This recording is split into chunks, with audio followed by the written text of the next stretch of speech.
Hello, this is Glen Lennox.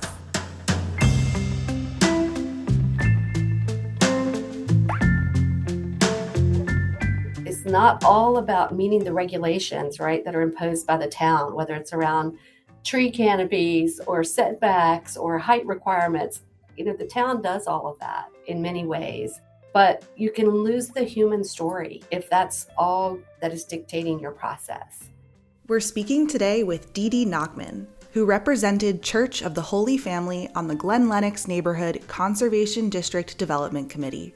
As a member of its steering committee and vestry, leader with the church's music team, and a full-time law professor at North Carolina Central University, it's fair to say Deedee has deep and committed roots here. In this episode, Deedee shares her take on the value of the human story and why she believes first listening to people's personal connections to Glen Lennox set the redevelopment up to be a success. Join us for another episode of Hello Glen Lennox as Deedee discusses the importance of togetherness. After law school, I went into private practice, working with a boutique firm doing estate planning. Went on to become board certified in estate planning, and it certainly fed my intellectual curiosity and in a huge way. It was super interesting work. I had done some adjunct work over at the law school here at North Carolina Central and came over to teach in the areas of property and estate planning. And some of that was about kind of my desire to have an impact on young lawyers who were so needed to diversify the legal profession. And so I've been here for almost 20 years doing that work. And it's interesting because some of the work I did with the Neighborhood Conservation District at Glen Lennox is something I can bring into the classroom as these kind of practical implications of what we do.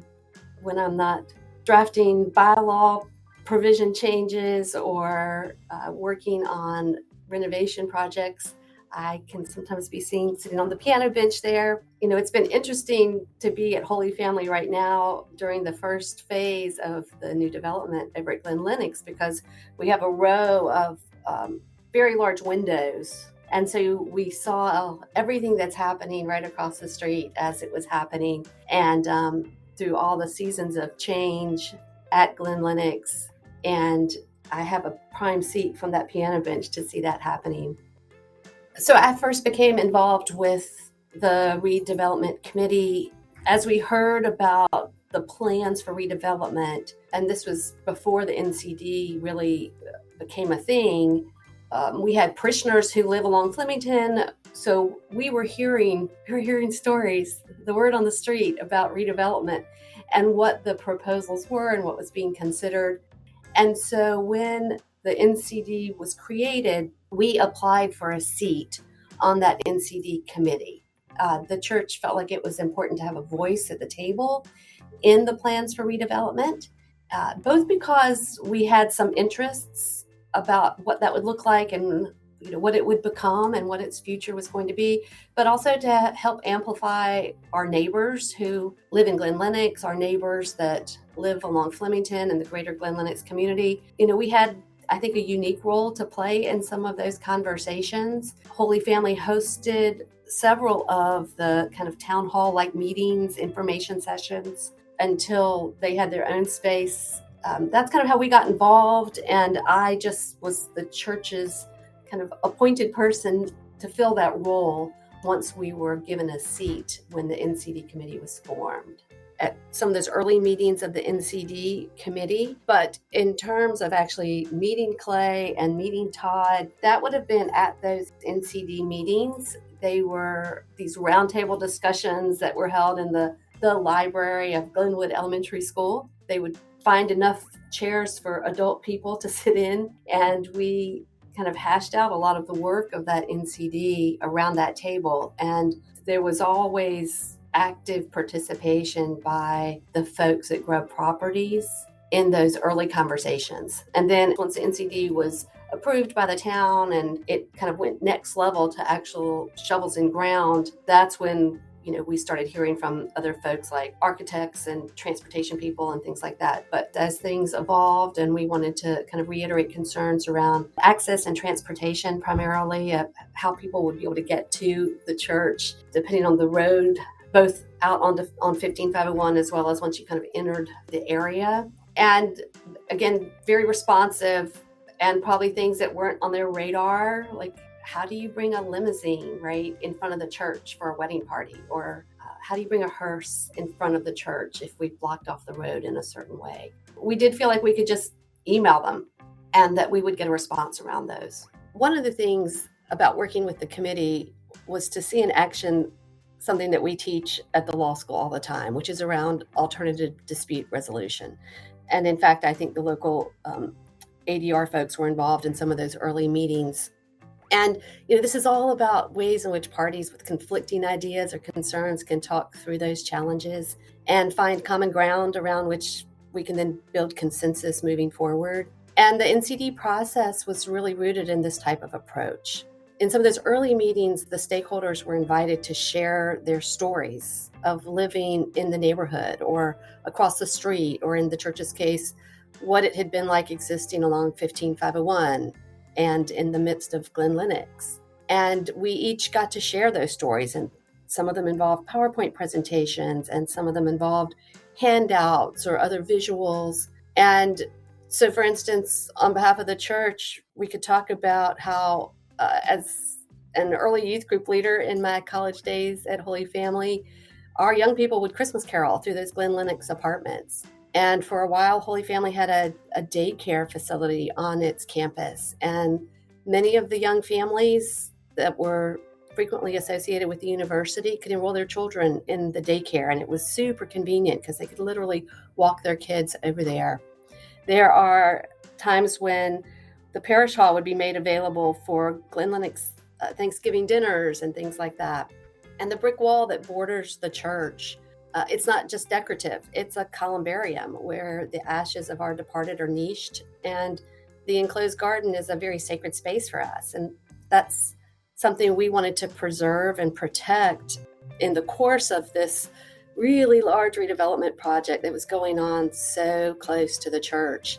And this was part of our story, and we were invited to share that. And Grubb Properties had a story to tell too. And they had a story to tell about kind of the historic nature of the original Grubb development, but also how, times change and the cost of maintenance and just the realities of real estate development in the Chapel Hill market. And I think every story that was shared during those early meetings was heard and respected.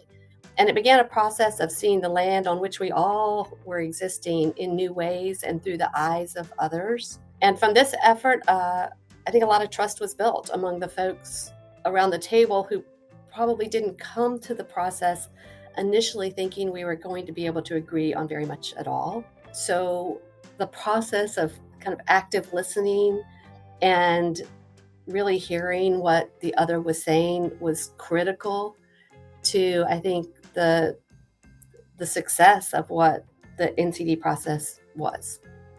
One of the things that I was particularly proud of in terms of the NCD process was just the way that we kind of came to realize we probably weren't going to all get exactly what we wanted, but the redevelopment of Glen Lennox would be enhanced by hearing the voices of so many different people. And one of the learning opportunities here is that kind of the voices of many can make a project better. And again, you see development going on all the time in Chapel Hill. When I see it, I sometimes wonder how many people the developer talked to when creating the apartment complex or the new neighborhood or the new shopping center. And did they have enough voices around the table to make sure they were creating something, not just that the community wanted, because the community doesn't necessarily always get what they want, but are they getting something that will respond to the community need? I think a lot of developers probably aren't interested in doing all of that heavy lifting. So I was grateful that Grubb was. And I think one of the ways that was not part of at least the initial conversations, but Grubb has recently named the Gwendolyn Building in a way that honors the history of the place that they're in. And it's a great first step. It's something that the church is doing a lot of as well, which is acknowledging that we weren't the first people on this property. And there are folks who deserve that recognition. I think one of the takeaways for me in the work that we did at Glen Lennox was about when people come together, they can do hard things. And when people can talk about the challenges, they can find solutions working together. And I think the other thing that was the reason Holy Family wanted to get involved is we also realized that our neighbors were going to change pretty significantly by the redevelopment, and that our role was to be a neighbor to whomever lives across the street. Thanks for listening to this episode of Hello Glen Lennox, a series we've created to explore the rich history of the beloved Chapel Hill neighborhood and the important role it played in the forming of the town we know today. To listen to other Hello Glen Lennox episodes, or to see what's new in the neighborhood, click the What's Happening link at glenlennoxvision.com.